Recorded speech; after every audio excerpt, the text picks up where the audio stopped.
kita dapatkan bisa berguna dan bermanfaat. Silahkan berdoa dimulai. Bismillahirrahmanirrahim. Alhamdulillahirabbil alamin. Arrahmanirrahim. Maliki yaumiddin. Iyyaka na'budu wa iyyaka nasta'in. Ihdinas siratal mustaqim. Siratal ladzina an'amta 'alaihim ghairil maghdubi 'alaihim waladdallin. Amin. Nah, sekarang kita absensi dulu ya untuk hari ini. Anak-anak semuanya ada yang udah masuk enggak? Ada. Oke, kita absen dulu. Anissa Fitriana. Hadir. Aulia Adriani. Hadir. Baik Marwa. Hadir. Dinda Putri Wahida. Hadir. Husnu Sipa. Hadir. Herlina Agustini. Hadir. Yuliana. Ada suratnya? Tidak ada. Ya. Lurpiana. Hadir. Mazida. Hadir. Kuryatun Nisa. Hadir. Saskia Yantika Sari. Hadir. Suburia. Hadir. Zalwa Nadia. Hadir. Zuhratul Apriani. Hadir. Ya, baiklah.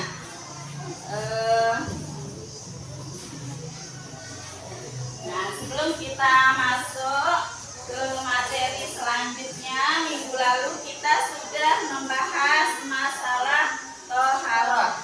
Masih ingat nggak anak-anak apa yang dimaksud dengan toharoh? Coba siapa yang bisa angkat tangan? Angkat tangannya, ayo. Ya, pengertian toharoh menurut bahasa itu artinya bersih atau kebersihan. Kemudian siapa lagi? Apa yang dimaksud dengan toharoh menurut istilah? Menyucikan badan dan pakaian dari hadas dan pakaian. Ya, sedangkan menurut istilah toharoh itu artinya menyucikan badan, pakaian dan tempat terkena hadas dan dari hadas dan najis. Nah, kemudian kemarin lagi kita sudah membahas tentang macam-macam air. Ayo, siapa yang bisa angkat tangannya? Macam-macam air, macam-macam alat-alat yang digunakan untuk bersuci. Ya, coba Mas Ida. Alat-alat yang digunakan untuk bersuci, air, tanah, atau debu, iya, alat-alat yang digunakan untuk bersuci itu ada 3. Pertama, air, minyak, tanah atau debu.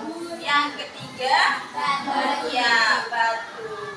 Kemudian lagi kemarin kita sudah membahas masalah dalil tentang toharoh.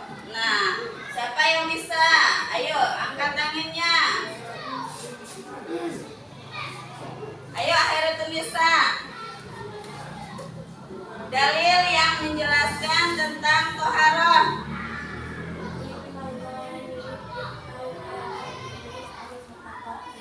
Iya, dalil yang menjelaskan tentang toharoh adalah Bismillahirrahmanirrahim. Innallaha yuhibbut tawwabin wa yuhibbul mutatahhirin. Nah, itu adalah pembahasan kita minggu kemarin masalah toharoh. Sekarang kita beranjak ke materi selanjutnya ya, yaitu bersuci dari hadas dan najis. Nah, sebelum kita memasuki materi sekarang, perlu diketahui tujuan pembelajaran. Nah,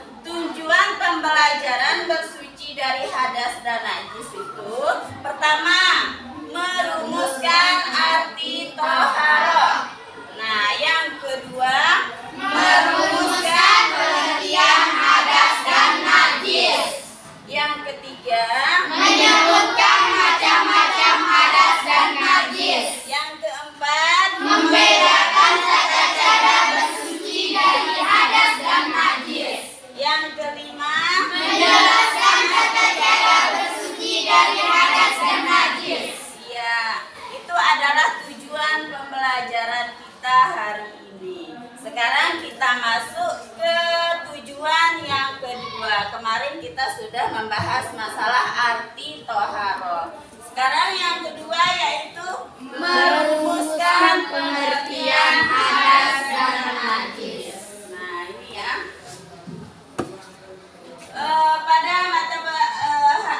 Pada pembelajaran hari ini kita akan membahas masalah pengertian hadas, ya.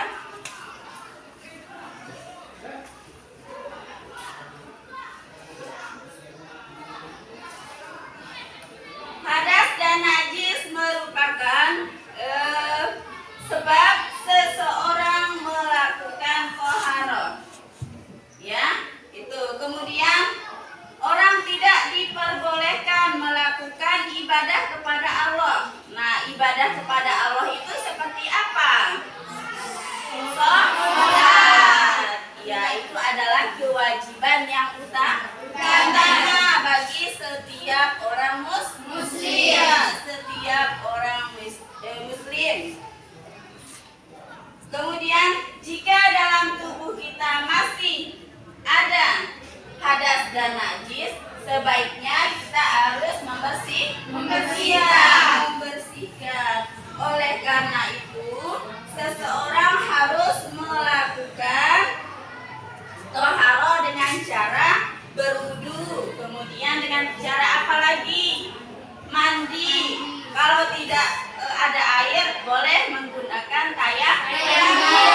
tayamum.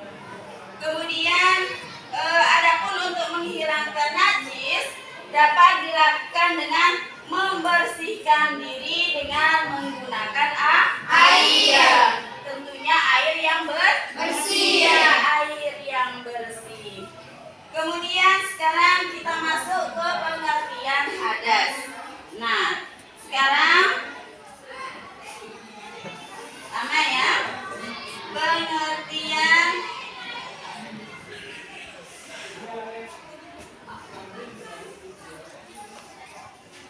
pengertian hadas. Hadas menurut bahasa artinya peristiwa. Nah, ini ya, hadas. Arti hadas menurut bahasa artinya peristiwa.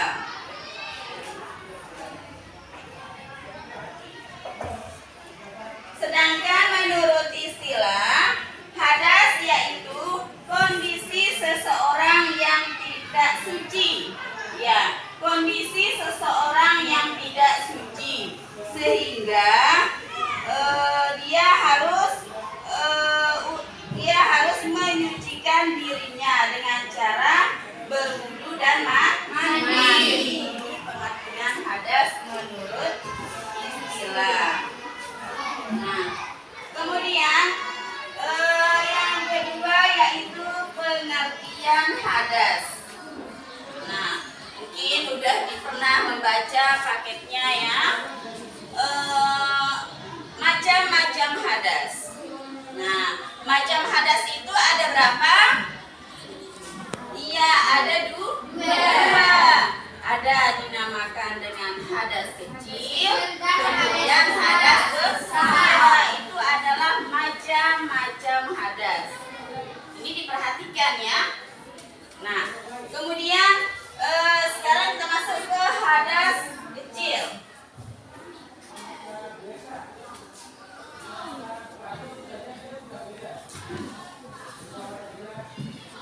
Ya, kemudian hadas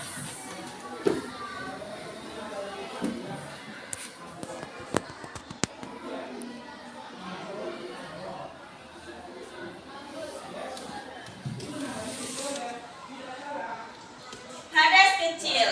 Yang dimaksud dengan hadas kecil adalah kondisi seseorang yang tidak suci sehingga menyebabkannya untuk berwudu atau tayamum. Ini ya, kalau hadas kecil, hadas apa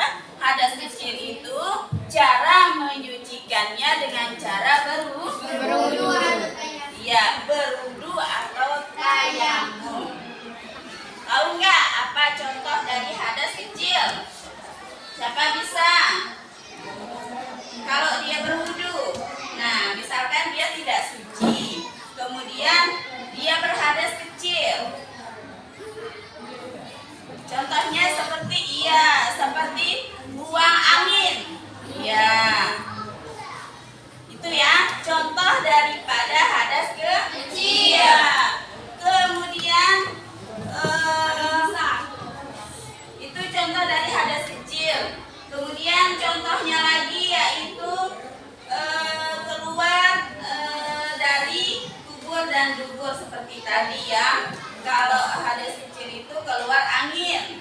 Lewat apa? Ya tentunya lewat kubur ya. Kemudian BAB. Nah, itu juga hadas kecil ya, itu ya. Kemudian hilang akal. Nah, hilang akal itu seperti apa?